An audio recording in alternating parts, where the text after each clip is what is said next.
ఈ ఉగాది నుండి astrology plus law of attraction తో కొత్త జీవితాన్ని మొదలు పెట్టండి. వెంటనే జీకేఆర్ గురువు గారి పర్సనల్ అపాయింట్మెంట్ తీసుకోండి. మేడం యాక్చువల్ ఏంటంటే మా వైఫ్ ఇంట్లో నుంచి అసలు ఎందుకు పోయిందో కూడా తెలియదు. చెప్పా చేయకుండా అసలు ఇంట్లోకే వెళ్ళిపోయింది. అది చెప్పడానికి నాకు చిరాకు వస్తుంది మేడం. ఇది చూసి మాట్లాడు, ఎవరో తెలియని చూసినట్టు ఏంది అది? తాగు పర్లేదు ఏం అవ్వదు అని బీజర్ పెట్టించారు. రూమ్ అంతా డెకరేషన్ అంతా చేసి కళ్ళకి గంతలు కట్టారు. తన హ్యాండ్ కొరికాను అనమాట. తనకి టిఫిన్ వడ్డిస్తుంటుంటే తన హ్యాండ్కి లేదు.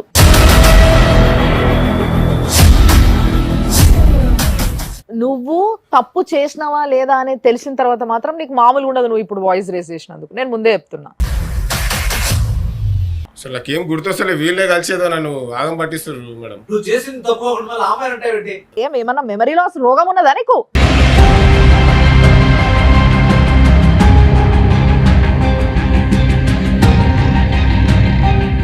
తాగిన మత్తులో ఏమో జర అట్లా. తాగిన మత్తులో నీ రూమ్ తెలుస్తలేదు, నీ పెళ్ళాం తెలుస్తలేదు, ఏం తెలుస్తలేదా నీకు?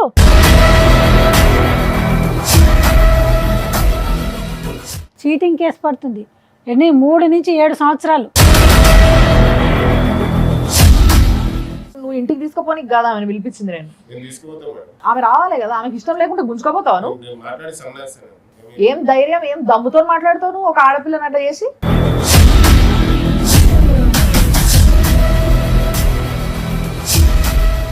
నమస్తే. మామూలుగా ఇవాళ ఉన్నట్టు రేపు, రేపు ఉన్నట్టు ఎల్లుండి మనిషి జీవితంలో అట్లా ఉండనే ఉండదు. రకరకాలుగా మనుషులు మారాల్సి వచ్చి మారుతుంటారు. కొంతమంది కావాలని ఎదురుగా వాళ్ళని ఇబ్బంది పెట్టడానికి మారుతూ ఉంటారు. ఇట్లాంటివి ప్రతిరోజు ప్రతి ఒక్కరి జీవితంలో ఇలాంటి సమస్యలు ఎదుర్కొంటూనే ఉంటారు. ఈ రోజు సమస్య చెప్పుకునేటందుకు ఒక వ్యక్తి వచ్చిండ్రు. ఈ సమస్య పైన ఎలాంటి పరిష్కారం అయితే కరెక్ట్ అనే విషయాన్ని చాలా మంచిగా ఆలోచించి ఏదైతే కరెక్ట్, ఎవరికి అన్యాయం జరగకుండా చూసుకునే బాధ్యత మేము ఇక్కడ ఇద్దరి మీద పెట్టినాం అనమాట. ఆ ఇద్దరు గెస్ట్లు నా పక్కన ఉన్నారు. అనురాధమ్మ గారు ఉన్నారు, advocate and family counsellor. At the same time ఇక్కడ మన నాగిరెడ్డి సార్ ఉన్నారు. సార్ నమస్తే. అమ్మ నమస్తే. సో మరి సమస్య చెప్పుకోవడానికి వచ్చిన వ్యక్తి ఎవరు, ఆయన సమస్య ఏంది, అసలు ఏం జరుగుతుంది, ఈ ముచ్చట ఇప్పుడు చూద్దాం మనం. రండి సార్, కూర్చోండి. నమస్తే. మీ పేరు? అసలు మీరు ఏం చదువుకున్నారు ఒకసారి చెప్పండి, అందుకు అడుగుతున్నా ఈ ప్రశ్న. మేడం ఇప్పుడు నాది స్టడీ అయిపోయింది. నేను చెన్నైలో ఐటీలో జాబ్ చేస్తున్నాను మేడం. మీ సమస్య ఏంది? మేడం యాక్చువల్ ఏంటంటే మా వైఫ్ ఇంట్లో నుంచి అసలు ఎందుకు పోయిందో కూడా తెలియదు. చెప్పా చేయకుండా అసలు ఇంట్లోకే వెళ్ళిపోయింది. పోలీస్ కంప్లైంట్ ఇస్తే అసలు నేనేదో చేసిన అనుకుని మళ్ళీ ఇబ్బందులు పెడతారేమో అని చెప్పి. సో మీ చుట్టుపక్కల అంతా మీరు ఎంక్వైరీ చేశారా? అదే అంతా ఎంక్వైరీ చేశాను మేడం. అసలు ఎందుకు పోయిందో కూడా తెలియదు మేడం. మేము అందరం కలిసి, మేము మా ఇంటి ఎదురుగుండే వాళ్ళు, ఆయన కూడా ఒక ఐటీ ఎంప్లాయీ, వాళ్ళ ఫ్యామిలీ మా ఫ్యామిలీ అందరం కలిసి గోవా వెళ్ళాం. అక్కడ అంతా బాగానే జరిగింది. అసలు తర్వాత చెప్పా చేయకుండా ఎందుకు వెళ్ళిపోయిందో కూడా ఇంతవరకు తెలియదు మేడం. అక్కడ నుంచి వెళ్ళిపోయిందా, గోవా నుంచి వెళ్ళిపోయిందా ఎక్కడికన్నా? గోవాకి వెళ్ళేసి మళ్ళీ ఇక్కడ ఇంటికి వచ్చాం మేడం. ఇంటికి వచ్చిన తర్వాత వెళ్ళిపోయింది. అసలు నేను ఆఫీస్కి పోయి వచ్చేలోపు అసలు ఇంట్లో లేదు. అక్కడ ఏమైనా గొడవ జరిగిందా గోవాలో? గొడవ ఏం లేదు మేడం, అంతా హ్యాపీగానే ఉన్నాం. వాళ్ళు ఎదురుగా ఫ్రెండ్స్ వాళ్ళని అడిగినరా, చూసినరా, ఏంది ఏం కథ ఎవరినన్నా? అడిగాం మేడం. అసలు ఎవరు కూడా మాకు తెలియదు అని చెప్తున్నారు. అసలు ఎవరు చూడలేదు మీ వైఫ్ ని? ఎవరు చూడలేదు. తను కూడా నాకు ఆ ఫోన్ కానీ దేనికి అసలు రెస్పాన్స్ ఇవ్వట్లేదు. అసలు ఏంది జరిగింది చెప్తే నాకు ఏమైనా అర్థమవుతుంది కానీ ఏం చెప్ప చేయకుండా వెళ్ళిపోయింది. ముందుకు ఒక్క ప్రశ్న అండి, మీ ఇద్దరు సాఫ్ట్వేర్లో చేస్తారండి? తన హౌస్ వైఫా? తన హౌస్ వైఫ్. అరేంజ్డ్ మ్యారేజా, లవ్ మ్యారేజా? Love marriage sir. Love marriage. ఎంతకాలం లవ్ చేసుకుని ఉంటారు? అంటే మేము ఒక 2 years sir. Okay. So marriage ఎంతకాలం అయింది? 1 year అయింది సార్. 1 year యానివర్సరీకి గోవా వెళ్ళడం జరిగింది. దాని తర్వాతనే ఈ పరిణామం జరిగింది. ఫోన్ ద్వారా, మెయిల్స్ ద్వారా ఏమన్నా అమ్మాయిని ట్రేస్ అవుట్ చేయడానికి ప్రయత్నం చేశారా? మేడం అసలు ఫోన్లు చేస్తూనే ఉన్నాను మేడం. కంటిన్యూ ఫోన్లు అన్ని చేస్తున్నాను కానీ ఒక్క ఫోన్ కూడా తను అసలు రెస్పాన్స్. ఆ నెంబర్ యూజ్ చేస్తుంది అమ్మాయి? యూజ్ చేస్తుంది, రింగ్ అవుతుంది, బట్ తను రెస్పాన్స్. అంటే ఒకటి షూర్, ఆ అమ్మాయి ఉంది కానీ మీతో కాంటాక్ట్ లో లేదు. అవును మేడం. కాల్ చేస్తే ఆ అమ్మాయి మాట్లాడింది. అంటే ఆమె ఏంది అంటే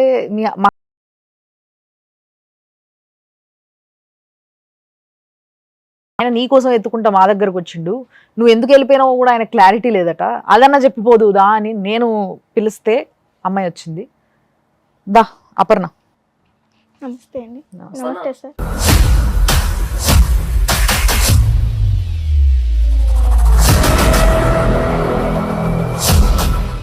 ఇటు చూసి మాట్లాడు. ఎవరో తెలియని వాళ్ళని చూసినట్టు ఏంది అది? అడగండి మేడం, మీరైనా అడిగి అసలు ఏంది ప్రాబ్లం, ఇది అంతే ఏంది నాకు అర్థమవుతలేదు, ఎందుకు మాట్లాడతలేదు కూడా అర్థమవుతలేదు నాకు. అంత బాధతో వచ్చి మాకు చెప్పుకుంటున్నాడు, నా పెళ్ళాం వెళ్ళిపోయింది, దొరుకుతలేదు, వస్తలేదు, ఫోన్ ఎత్తుతలేదు అని. నువ్వెందుకు వెళ్ళిపోయినావు మరి అట్లా? అది చెప్పడానికే నాకు చిరాకు వస్తుంది మేడం.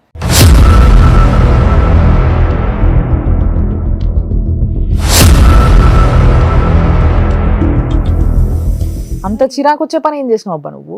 అదే మేడం, నాకే అర్థమవుతలేదు. అలా సడన్గా నువ్వు వెళ్ళిపోతే ఆయన పరిస్థితి ఏంటి? ఆయన ఫ్రెండ్స్ దగ్గర, చుట్టాల దగ్గర ఆయన ఎలా మొహం చూపించుకుంటారమ్మా? సడన్గా వెళ్ళిపోయినావు అని చెప్పేసి ఆయన చాలా ఫికర్ పెట్టుకొని మా దగ్గరకు వచ్చిండు, కానీ ఆయనకు చెప్పకుండా వెళ్ళిపోయినావు. ఇంతకు ఎక్కడ పోయినావు? నేను అరుణాచలం వెళ్ళిపోయినా. అరుణాచలం వెళ్ళిపోయినావు? అరుణాచలం. ఎవరితో కలిసి ఉంటున్నావు? నార్మల్గా సింగిల్గానే అక్కడ ఉంటున్నాను, అందరితో కలిసి. అక్కడ ఫ్రెండ్స్ అయ్యారు. ఎందుకు? మీ తల్లిదండ్రులు ఎవరు మంచి చూసుకోరా, ఉన్నారా, లేరా, ఏంది అసలు? ఉన్నారండి. చూస్తారా? చూడరు. అంటే లవ్ మ్యారేజ్ చేసుకున్నాం కదా, మా పరువు తీసేస్తావు అనేసి రానియరు. ఫోన్ చేసినావు నువ్వు వాళ్ళకి? చేశాను. చేస్తే ఇప్పుడు ఎందుకు ఫోన్ చేసావు, మాకేం ఫోన్లు చేయకు, ఏం చేయకు, నీకు నాకు సంబంధం లేదు అనేసి ఫోన్ కట్ చేస్తారు. ప్రేమించి పెళ్లి చూసుకుని వెళ్ళిపోతే ఏ తల్లిదండ్రులు ఎలా రియాక్ట్ అవుతారు మేడం? అంటే మనం సాధారణంగా ఆలోచిద్దాం. ఆడపిల్లకి కష్టం వచ్చినప్పుడు తల్లిదండ్రులకు ఫోన్ చేస్తే అమ్మ నేనున్నా, ప్రపంచం అంతా ఒకవైపు, తల్లిదండ్రులు ఒకవైపు ఇది ఉండాలి. తప్పనిసరిగా జరగాలి. అంటే వాళ్ళంత హర్ట్ అయ్యారు. ఇప్పుడు తన భర్త గురించి చెప్పడానికి ఇప్పుడు తను ఎంత హర్ట్ అయిందో, ఇప్పుడు ఆ 22 ఏళ్ళు 23 పెంచిన తర్వాత ఆ అమ్మాయి అలా వెళ్ళిపోయిన తర్వాత వాళ్ళు కూడా హర్ట్ అయి ఉంటారు కదా. సరే మీరు అన్నట్టుగా తల్లి మనసు ఒకటి ఉండాలి, బిడ్డను చేరదీయాలనే కాన్సెప్ట్ ఉంది కదా. నువ్వు ప్రయత్నం చేసావు తల్లి గట్టిగా, మీ బాబాయిలు పిన్నులు వాళ్ళ ద్వారా కూడా ఏం చెప్పించావా? లేదండి, ఎవరు చెప్పినా ఒప్పుకోవట్లేదు.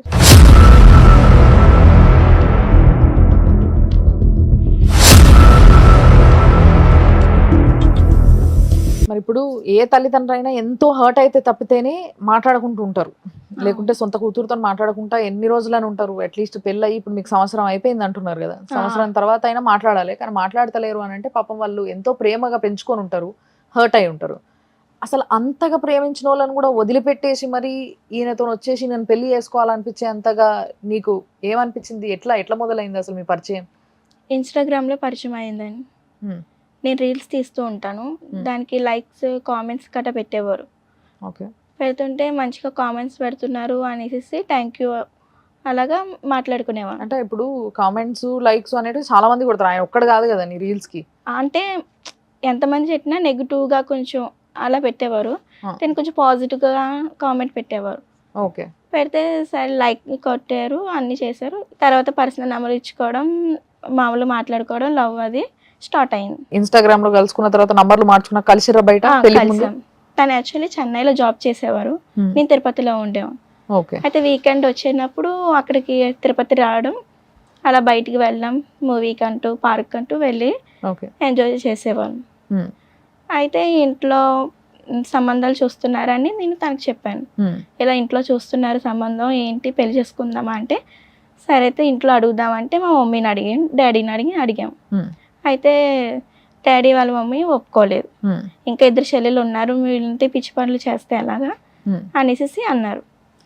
అంటే అప్పుడు ఇలా అన్నారనేసి చెప్పాను.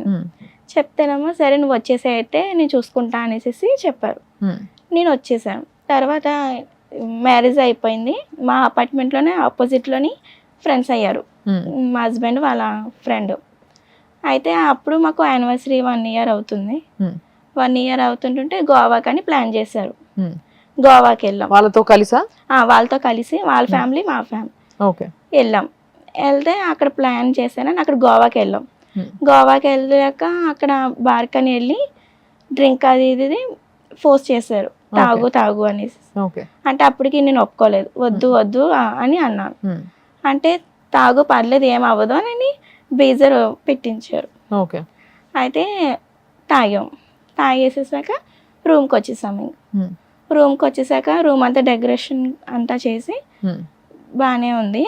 అయితే అన్నారు కొంచెం డిఫరెంట్గా ప్లాన్ చేద్దాము, ఎప్పుడు ఉన్నట్టు కాకుండా డిఫరెంట్గా ప్లాన్ చేద్దాము అని అన్నారు.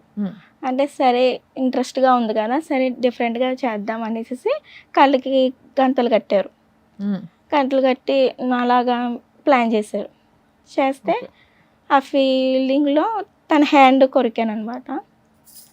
కొరికితే అప్పటికి అయిపోయింది. మార్నింగ్ అయ్యేసరికి తనకి టిఫిన్ వడ్డిస్తుంటుంటే తన హ్యాండ్కి లేదు, డాట్ అనేది లేదు, కొరికిన మరక లేదు. మార్క్ లేదు.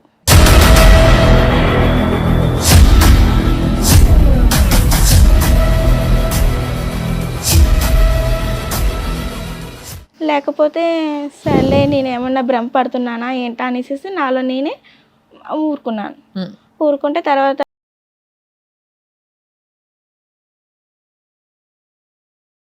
ఏంటంటే బొండం అదే డ్రింక్ అది ఇచ్చారు. డ్రింక్ అది ఇస్తే తన హ్యాండ్కి ఉంది. ఎవరి హ్యాండ్కి? తన ఫ్రెండ్ వాళ్ళ హ్యాండ్కి అంటే ఉంది. ఎవరు? మీరు ఎవరితో అయితే కలిసిపోయినరో వాళ్ళు? వాళ్ళు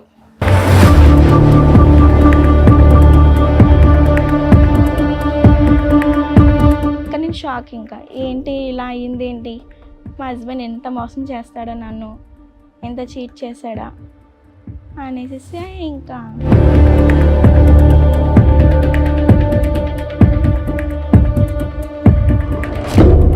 ఆమె చెప్పేదంత నిజమా? ఆ చిన్న పన్ను ఘాటు పట్టుకొని ఈమె ఇంట్లోకించి వెళ్ళిపోయి ఇక్కడ ఏమేమో చెప్తుంది, అసలు ఏం అర్థమైతలేదు మేడం నాకు. ఇప్పుడు మామూలుగా ఒక ఆడపిల్ల అయితే తన మీద తన ఇట్లాంటి అభాండాలు అయితే వేసుకో. అంటే ఇప్పుడు వరకు చూసిన కేసులలో ఈ కేసు డిఫరెన్స్ ఏంది అని అంటే, ఎదురుంగోళ్ళు వచ్చి ఇది ఇట్లా చేసింది, వీడి ఇట్లా చేసిండు అని చెప్పుకోవడం మన షోలో చూసినాము. కానీ ఇక్కడ ఏం జరుగుతుంది అని అంటే, లేదు నన్ను ఇట్లా చేసిండ్రు అని అంటే మొగుడే ఒప్పుకుంటలేడు. ఇది చాలా విచిత్రమైన కథ ఇది. కానీ నిజంగా ఆ అమ్మాయిని చూస్తే కూడా అట్లా అనిపిస్తలేదు. ఆమె కొంచెం ఫ్యామిలీ గర్ల్ లాగానే ఉంది. మరి అలాంటి పిల్ల అవరా తిరిగేటోళ్ళ కనబడుతున్నాం మేడం మీకు. అట్లా కాదు, నువ్వు ఫస్ట్ వాయిస్ రేజ్ చేస్తే మర్యాద దక్కదు నీకు. అరే ఏం మేడం మళ్ళీ అప్పటి నుంచి నీ దగ్గర ఏదో ఉంటే ఇంకేముంది మేడం, నేను ఉన్నది చెప్తున్నా కదా. నువ్వు తప్పు చేసినావా లేదా అనేది తెలిసిన తర్వాత మాత్రం నీకు మామూలుగా ఉండదు. నువ్వు ఇప్పుడు వాయిస్ రేజ్ చేసినందుకు నేను ముందే చెప్తున్నా. ఆమె నీ భార్య అయ్యా, నిన్ను నమ్మి నిన్ను ప్రేమించి పెళ్లి చేసుకొని నీ ఎంబడి వచ్చేసి తల్లిదండ్రిని వదులుకొని ఈ రోజు ఆమె మీద ఆమెనే అభాండం వేసుకుంటుందా? ఈయననే ఎవరితోనో తిరిగిండని కూడా చెప్పాలనుకుంటా ఆమె. కానీ అట్లా చెప్తలేదు కదా. ఆమె తెలుస్తుంటది కదా. ఇప్పుడు ఆమెను ఏం అడగగలుగుతాం చెప్పు? ఆమె సిగ్గు వదిలిపెట్టి గాన్ని ముచ్చట్లు చెప్పిన తర్వాత. మేడం ఆమె ఫస్ట్ టైం బ్రీజర్ తాగింది మేడం. ఆ రోజు బలవంతం చేస్తే ఆ బ్రీజర్ తాగిన మత్తులో ఏం కలగన్నదేమో మొత్తం ఇదంతా క్రియేట్ చేసి పెట్టింది. ఒక్క నిమిషం అమ్మా, ఎక్సెప్ట్ ఈ కార్డు తప్ప నువ్వు చూపించిన ఇంకేమన్నా నీ దగ్గర ప్రూఫ్ ఉందా? వాళ్ళ ఫ్రెండ్ వాళ్ళ వైఫ్ని చెప్పింది మేడం. ఏం చెప్పింది ఆమె? అంటే మేము ఇలాగే ప్లాన్ చేసుకున్నాము ఎక్స్చేంజ్ చేసుకోవడానికి.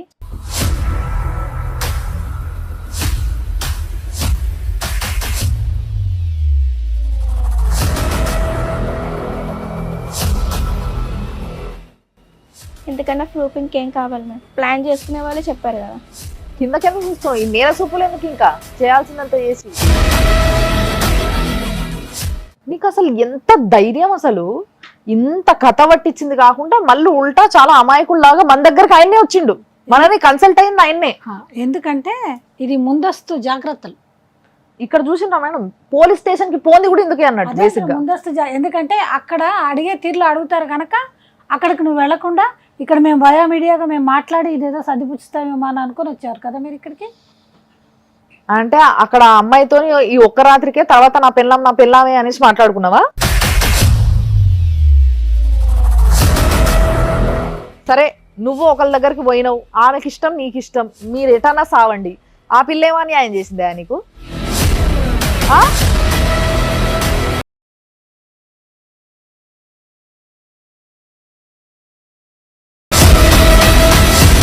సైలెంట్ ఉంటున్నావు అంటే తప్పు ఒప్పుకుంటున్నావు. నిజమే ఇదంతా?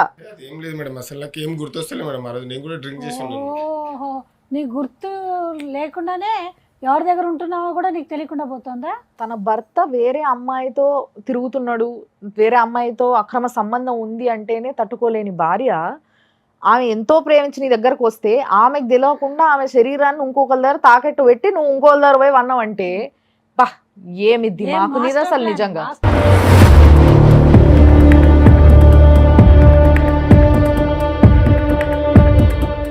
జర ఆ రోజు తాగిన మత్తులో ఏమో జర అట్లా తాగిన మత్తులో నీ రూమ్ తెలుస్తలేదు, నీ పెళ్ళాం తెలుస్తలేదు, ఏం తెలుస్తలేదా నీకు?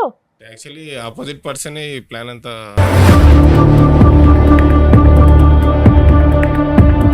ఆ రోజు ఎప్పుడు రెగ్యులర్ గా తీసుకోండి సార్. మీ ముగ్గురు కలిసి పథకం ప్రకారం చేసిన పని ఇది.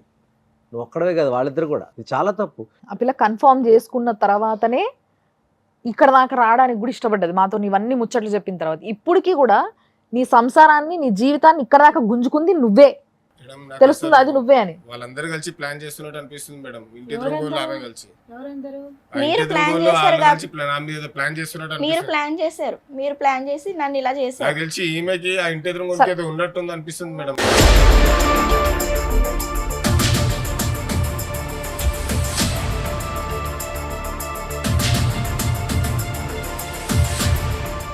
అప్పుడు మాటలు మాట్లాడకయ్యా, భార్య మీద ఎలా నిందలేస్తావు? నువ్వు చేసింది తప్పు ఒకటి మళ్ళీ అమ్మాయి అంటే ఏంటి? సార్ అంతా అబద్ధం చెప్తున్నారు, అన్ని వాళ్ళు ప్లాన్ చేసుకుని ఇప్పుడు నా మీద తోస్తున్నారు. పిచ్చి నాటకాలు పడకుండా ఉన్నది ఉన్నట్టు చెప్పు. ఆ పిల్ల లేచిపోయిందంటే ఆ పిల్లని అంటుండే కాదు. పోనీ ఈ పిల్ల పోయిన తర్వాత ఆ ఎదురుగోడు పోయిందంటే ఆ పిల్లనే అంటుండే, అది కాదు. ఆ పిల్ల పోనీ ఆ పిల్ల వచ్చి మమ్మల్ని కన్సల్ట్ అయిందంటే అట్లయినా అంటుండే, అది కాదు. ఇదంతా పిచ్చి నాటకాలు పడుతున్నది నువ్వు. అసలు నాకేం గుర్తొస్తలే, వీళ్ళే కలిసి ఏదో నన్ను ఆగం పట్టిస్తారు మేడం. ఈ మెంటాలిటీ ఎక్కడి నుంచి వస్తుంది అంటారు సార్ ఇట్లాంటి ఆలోచనలు వీళ్ళకి? ఇది ఒక పెద్ద సైకాలజికల్ డిజార్డర్ అండి. ఇప్పుడు వెరైటీ ఆఫ్ ఫుడ్ అంటాం కదండి, వెరైటీ ఆఫ్ డ్రెస్సెస్. ఫుడ్ అంటే గుర్తొచ్చింది సార్, ఆ.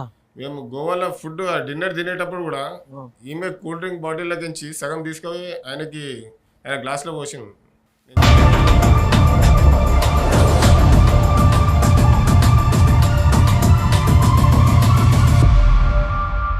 ఇదంతా ఎంత ఎందుకు మేడం? పోనీ ఒకవేళ హోటల్లో అదేదో అరేంజ్ చేశారన్నారు కదా, సరే మా టీం వాళ్ళు ఎలాగో నువ్వు అంటున్నావు కదా, అక్కడ సీసీ ఫుటేజ్ తెప్పిస్తారు, చూస్తారు, అప్పుడైతే క్లారిటీ వచ్చేస్తుంది కదా. అక్కడ దాకా ఎందుకు మేడం? ఇప్పుడు పోలీసు వాళ్ళని పిలిపించి కంప్లైంట్ పెట్టిస్తాయి. అది క్లారిటీ వచ్చేస్తుంది కదా. ఎందుకు అట్లా కాదయ్యా, నీ భార్య పోయింది మరి, పాపం నీ భార్య నీకు వద్దా? మరి మేము ఊళ్ళో పెట్టిస్తాం నీకు. ఇప్పుడు నువ్వు నిజం చెప్తే ఈడ వచ్చి ఎదురు కూర్చుంటే నువ్వు ఇంటికి తీసుకుపోనికి కాదా ఆమెను పిలిపించింది నేను. ఆమె రావాలి కదా, ఆమెకి ఇష్టం లేకుంటే గుంజుకోపోతావా నువ్వు? ఏం మాట్లాడు చూస్తా, మాట్లాడు నువ్వు. ఏం ధైర్యం, ఏం దమ్ముతో మాట్లాడుతావు నువ్వు ఒక ఆడపిల్లని అట్లా చేసి? మీ ముగ్గురు కలిసి మాస్టర్ ప్లాన్ చేసి ఆ అమ్మాయిని పావు కింద వాడుకుంది కాకుండా మళ్ళీ ఆ అమ్మాయి మీద నిందారోపణ చేస్తావా?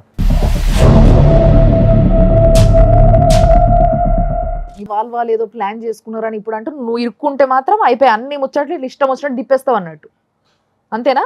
పోనీ మరి నువ్వు చెప్పినప్పుడే, ఆయన చెప్పినప్పుడే మనతో కన్సల్ట్ అయినప్పుడే చెప్పాలి కదా మేడం, నా భార్యతో ఈ ప్రాబ్లం ఉంది, నా భార్య నన్ను నెగ్లెక్ట్ చేసింది, లేకపోతే నన్ను మంచిగా చూసుకునేది కాదు, ఎదురుగోళ్ళ పైన ఎక్కువ మోజుండే, ఇవన్నీ చెప్పాలి. ఇవన్నీ చెప్పలేదు ఆయన. ఏమన్నా మెమరీ లాస్ రోగం ఉన్నదా నీకు?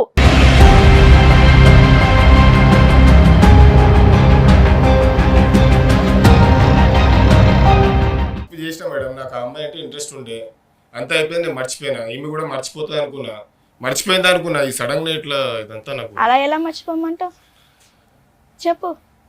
ఎంత నమ్మినా నిన్ను, ఎంత ప్రేమించాను నిన్ను. ప్లీజ్ తప్పైపోయింది, వదిలేసేయి. అది ఏంటి తప్పు? చిన్న తప్ప అదేమన్నా?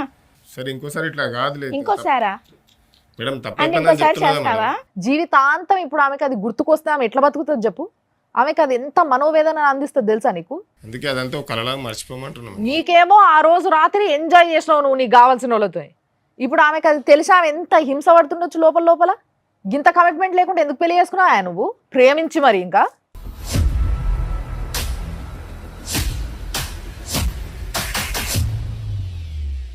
నువ్వు కేసు పెడతావా మీ ఆయన పైన? అరే కేసులు గీసులు ఎందుకే, కూర్చొని మాట్లాడుకుందాం. కంప్లీట్ గా తప్పు ఒకవైపే కనిపిస్తుంది ఇక్కడ. మరి ఇలాంటి సిచ్యువేషన్ లో అమ్మాయి పరిస్థితి ఏంది? ఆయనకి ఎలాంటి శిక్ష పడాలంటారు? ఏం చేయాలి? ఏం చేస్తే బాగుంటుంది? మేడం ఈ అమ్మాయి కదా, బా ఎంత భయమో. ఏమేం కేసులు పడతాయో తెలుసా మీకు మీ మీద? ఆ అమ్మాయి కంప్లైంట్ ఇస్తే రేప్ కేసు పడుతుంది, అవుట్రేజ్ మోడెస్టీ పడుతుంది, చీటింగ్ కేసు పడుతుంది. ఎన్ని 3 నుంచి 7 సంవత్సరాలు.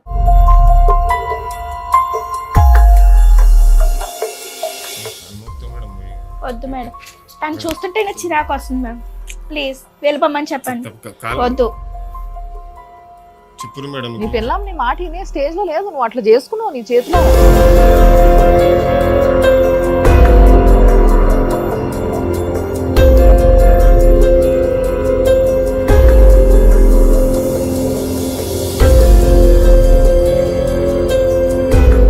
మరి నీవు కేసులు వేయాలనుకుంటే ఈ అవకాశాలన్నీ ఉన్నాయమ్మా. ఈ rape case, outrage modesty case, cheating case. మీరు అంటే క్షమించమని చెప్పం మేము, ఎందుకంటే ఇట్లాంటి వాళ్ళని క్షమిస్తే మేము ఎంకరేజ్ చేయమని చెప్పిన వాళ్ళం అవుతాం కనుక అది నీ మనసుకి ఎలా తోస్తుంది నువ్వు కేసు వేయాలని అనుకుంటే 100% మా టీం అంతా నీకు వెనకాల ఉంటాం. మీకు కేసు వేస్తాను మేడం. అరే కేసు వద్దు, కాలేజ్ నాకు వద్దు రోజులు మేడం. గుర్తు చేసుకో, చెన్నై నుంచి నన్ను వస్తున్నా నీ డిస్టర్బ్ దగ్గర చేయొద్దని చూడనీకి. చెప్పండి. నా బతుకు నీ బతుకుతాను. ఎట్లా మరి ఉద్యోగం చేసుకుంటాను? చేసుకుంటాను మ్యామ్. నీ డిగ్రీ చదివాను. ఆడవాళ్ళు శీలానికి చాలా ప్రాధాన్యత ఇస్తారు, భారతీయ స్త్రీలు పర్టికులర్గా. నిన్ను ప్రేమించి నిన్ను నమ్మి తల్లిదండ్రులు వదిలేసి వచ్చి నీ దగ్గరకు వచ్చిన ఒక అమ్మాయిని నువ్వు నిజంగా చీట్ చేసావు. మామూలుగా ఏదో ఎవరినో ప్రేమించినట్టు వేరేంటి, వేరే వస్తువుల పరంగా జరిగేది వేరండి, కానీ శారీరకంగా తన హింస జరిగింది. మీ మైండ్ సెట్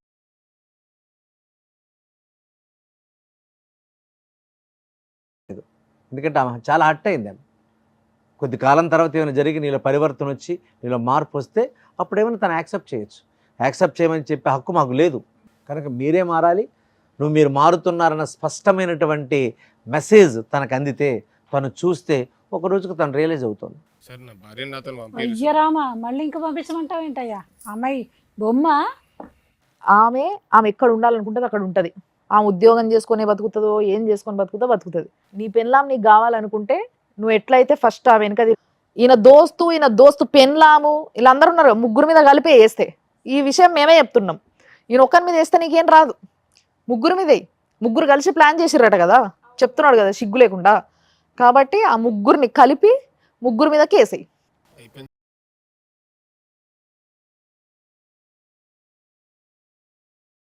మేము ఎవరిని రెచ్చగొట్టడానికి లేము ఇక్కడ, ఎవరిని విడగొట్టడానికి లేదు. మేము ఉన్నది ఇంకా కలపడానికి. కదా నా తప్పు అయిపోయింది, మంచిగా చూసుకుంటే ఎప్పుడు నుంచైనా మేడం వల్ల ముందు చెప్తున్నా, కాగితం రాసిస్తా. ఈ మార్పుని ఆహ్వానించమని నేను చెప్పను, కానీ పశ్చాత్తాపం అనేది ఒకటి ఉంటుంది. ఒక మనిషి ఎప్పుడైనా ఏం చెప్తారంటే, నీ తప్పు చేశాను భవిష్యత్తులో చేయను అని పశ్చాత్తాపంతో కన్నీరు పెట్టే స్థితి ఒకటి వస్తుంది. అప్పుడు తప్పనిసరిగా మనిషిని క్షమించాలి. కేవలం మానవతా దృక్పథంతో ఆలోచించి ఒక నిర్ణయాన్ని తీసుకో తల్లి. ఈ ఒక్క చిన్న విషయంలో పూర్తిగా ఆయన అవాయిడ్ చేసేసుకుంటే రేపు రాబోయే వ్యక్తిని కాదు, ఇంకొక ఆయన వస్తారు, ఇంకొక ఆయన రావచ్చు, వాళ్ళందరూ ఎలా ఉంటారో మనకు తెలుస్తుందా తల్లి? అందుకని నీ మనస్సును అడుగు. నువ్వు ఎలా ఆల్రెడీ నువ్వు అరుణాచలం వెళ్ళొచ్చావు కనుక నీ మెంటల్ స్టేటస్ బాగుందని అనుకుంటున్నాను. మరొకసారి నీ మనసుని నువ్వే ప్రశ్నించుకో తల్లి. నీకు ఏది మంచిది అనుకుంటే అది చెయ్యి. సో ఫైనల్గా నేను చెప్పాలనుకుంటున్నది ఏంటి అంటే,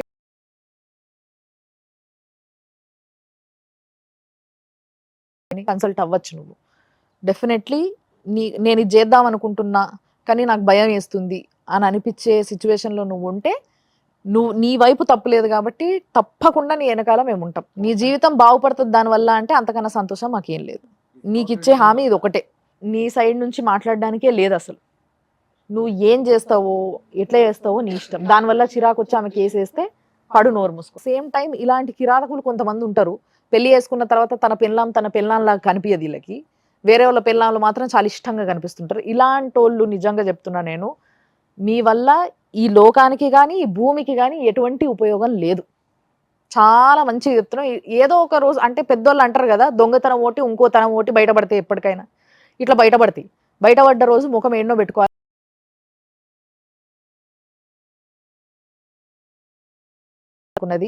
మళ్ళీ ఇంకొక ఎపిసోడ్తో మనం కలుద్దాం. మీరు చూస్తూనే ఉండండి సుమన్ టీవీ.